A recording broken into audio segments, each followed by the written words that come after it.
Assalamualaikum warahmatullahi wabarakatuh. Bismillah, alhamdulillah, wassalatu wassalamu ala rasulillah. Sobat Eksyar yang dirahmati oleh Allah, kita tahu di negeri kita, jika kaitannya tentang aturan atau hukum-hukum muamalat maliyah, hukum-hukum ekonomi syariah, maka kita merujuk kepada fatwa Majelis Ulama Indonesia. Dalam hal ini adalah fatwa Dewan Syariah Nasional Majelis Ulama Indonesia. Kenapa? Banyak orang bertanya, bukankah masyarakat kita ini adalah sangat unik? Kita banyak ormas-ormas Islam loh. Ada Nahdlatul Ulama, ada NU, ada Muhammadiyah, di mana NU punya lembaga Bahsul Masail.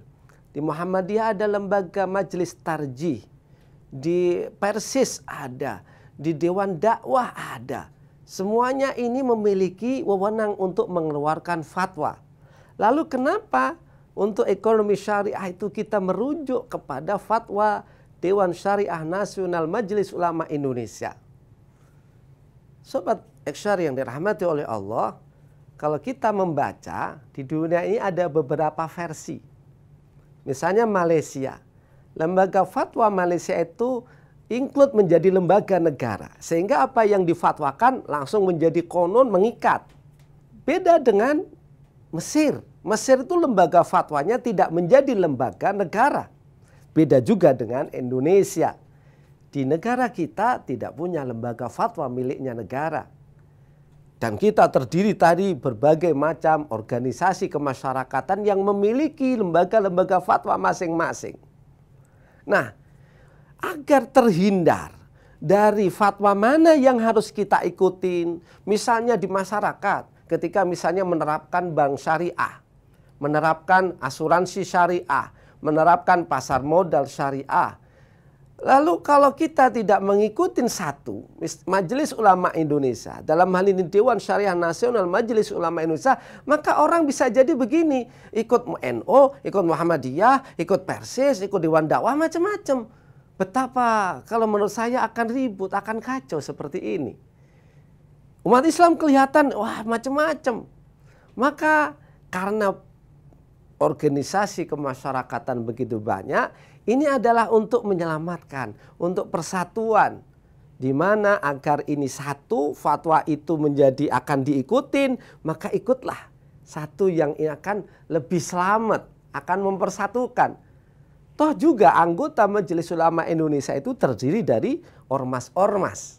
Sehingga nanti fatwa itu satu, pemerintah tidak bingung, masyarakat tidak bingung, lembaga-lembaga keuangan tidak bingung ikut siapa. Jadi akan terselesaikan. Ikut fatwa Dewan Syariah Majelis Ulama Indonesia. Ini yang pertama. Yang kedua, di dalam beberapa undang-undang, peraturan perundang-undangan di negeri kita sudah ini menyebut. Misalnya tentang undang-undang perseroan terbatas. Di pasal 109, di sana itu terkait jika perusahaan itu ingin menjalankan prinsip-prinsip syariah, apakah itu di lembaga keuangan, lembaga bisnis, seperti MLM syariah misalnya, atau lembaga bisnis yang lain, atau lembaga perekonomian, koperasi syariah, atau asuransi syariah, pasar modal syariah, apapun di dalam Undang-Undang Perseroan Terbatas itu disebutkan kalau perusahaan pengen menjalankan prinsip syariah, maka harus ada Dewan Pengawas Syariah yang direkomendasikan oleh Majelis Ulama Indonesia. Ini adalah sebagai payung hukum di mana kita segala sesuatu terkait muamalat maliyah di negara kita, ekonomi syariah di negara Republik Indonesia ini merujuk kepada fatwa Dewan Syariah Nasional Majelis Ulama Indonesia. Ini untuk mempersatukan. Biar tidak kacau, ikut siapa, ikut siapa, ikut siapa.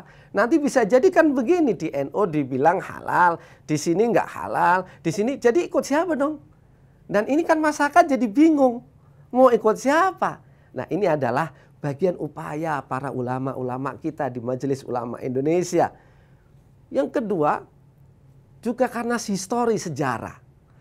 Di mana tahun sekitar 80-90-an ketika masyarakat menuntut penerapan ekonomi syariah di semua bidang, khususnya di lembaga keuangan, maka ulama-ulama yang ada di Majelis Ulama Indonesia melakukan pertemuan musyawarah, mengeluarkan fatwa pertama tentang bunga bank. Karena ini tuntutan orang di mana-mana, di Mesir, di Saudi, di Malaysia, Timur Tengah sudah mulai gelisah. Karena apa? Nyatanya perbankan yang telah selama ini berjalan itu menggunakan sistem bunga bank yang menurut jumhur ulama kontemporer itu adalah riba. Nah, dari situ akhirnya bangsa kita mulai bangkit, para ulama, masyarakat kita harus dilindungin. Dari tahun 90 ketika itu mungkin pemerintah belum peduli, para ulama kita sudah peduli karena ini bagian penting dari ekonomi, maka dikeluarkanlah fatwa haramnya bunga bank. Begitu ya. Walaupun kita tahu banyak yang misalnya kelompok-kelompok yang lain mengatakan ini enggak, tapi kita akan selesai. Karena ini ada menuju ke sana. Sobat XR yang dirahmati oleh Allah. Sehingga yang kita sebut kalau menerapkan prinsip syariah dalam keuangan syariah itu adalah prinsip syariah berupa fatwa. Fatwa apa? Kenapa harus fatwa? Kalau kita menerapkan prinsip sesuai Al-Quran dan hadis, kita tahu kalau merujuk kepada Al-Quran dan hadis betapa banyak khilafiyah. Pendapatnya mazhab Syafi'i, Maliki, Hanafi, Hambali, atau pendapatnya organisasi atau majelis fatwa di Mesir, di Saudi, di Qatar dan sebagainya. Itu akan menjadi perdebatan panjang. Maka butuhlah fatwa. Fatwa itu yang menetapkan, oh kita pakai yang ini saja. Nanti clear, sekali lagi akan mengurangi perbedaan, mengurangi khilafiyah, mengurangi faudo, kacau. Sehingga masyarakat kita akan tenang, kita akan merujuk kepada satu hal di mana fatwa Dewan Syariah Nasional Majelis Ulama Indonesia, tidak lagi kepada yang lain.